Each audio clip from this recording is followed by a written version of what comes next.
Hi, I'm Adam with Let Us Try That, and today I'm going to be reviewing a camping lantern. Actually, two camping lanterns.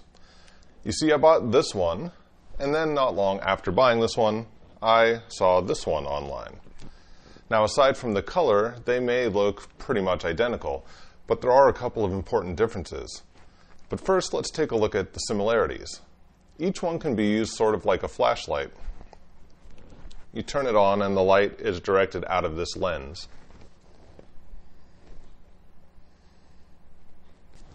If you pull the ends apart and expand it, it can be used as a lantern.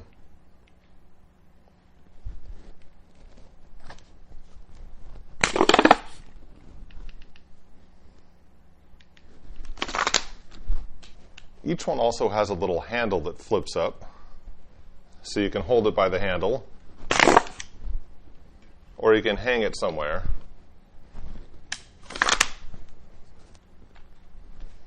So each one has the handle there. Now I want to talk about the differences of these. Each of these are rechargeable electric camping lanterns, and they can be charged in a couple of different ways. They can be plugged in with a USB cable to charge, or you can use an alternative charging method, and that's where the big difference is. This one has a small solar panel on it that recharges the internal battery, so you should be able to hang this on your pack while you're out hiking, or leave it out in the sun while you're camping, and that will charge the battery. This one doesn't have a solar panel, but instead has a hand crank. Solar is a passive charging method, but the hand crank can be used when there's no sunlight.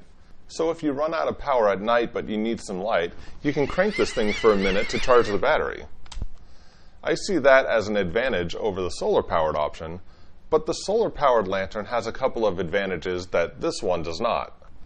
Each lantern has a low setting and a high setting, but the solar-powered lantern also has a flashing setting. This could be useful in an emergency situation. The solar-powered lantern could also be used as a battery backup for charging your phone or other device. It doesn't have a huge battery, so it may not be enough to fully charge a phone with a dead battery, but it could give you some extra power in a pinch. This one does not have the ability to charge a phone or other device.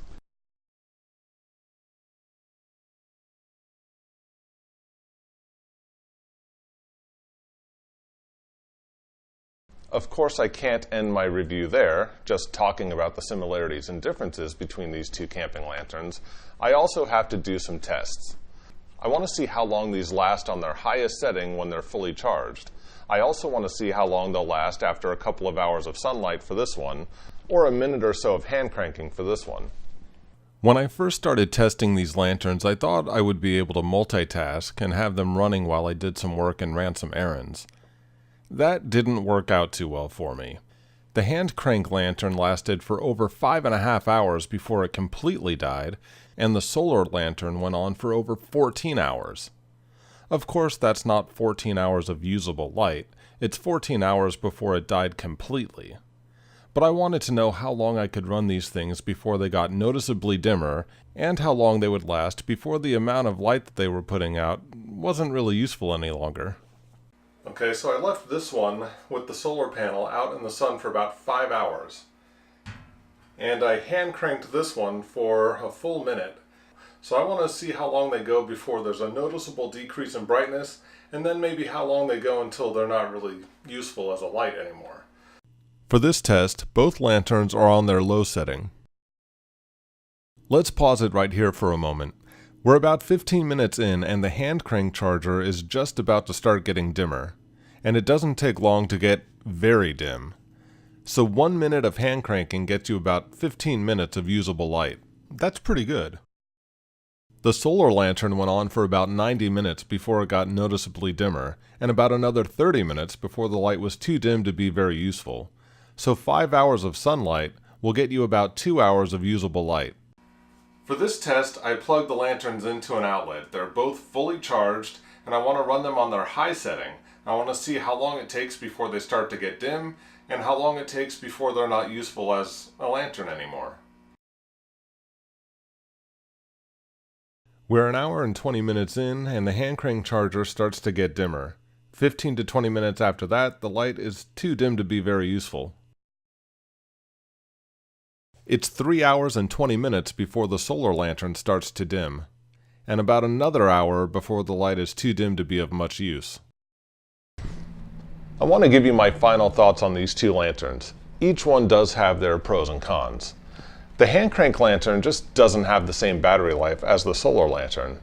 With each one fully charged, the hand crank lantern gives you about an hour and a half of usable light on its high setting.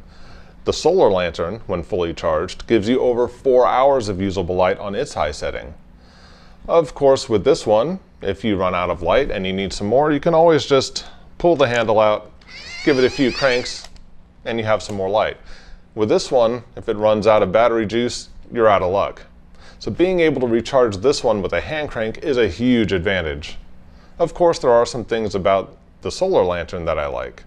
The fact that it can be used as a battery backup to charge your phone is a pretty big advantage. And I like the flashing light function for use in an emergency. So if you're thinking about buying a camping lantern, which one of these should you get? That's really up to you. For me, I'm happy I have both of them. If you'd like to get one or both of these lanterns, I'll leave links in the description. If you like this video, please give it a thumbs up, subscribe, and maybe even share it on social media. Thanks for watching, and I'll see you next time with another Let Us Try That product review.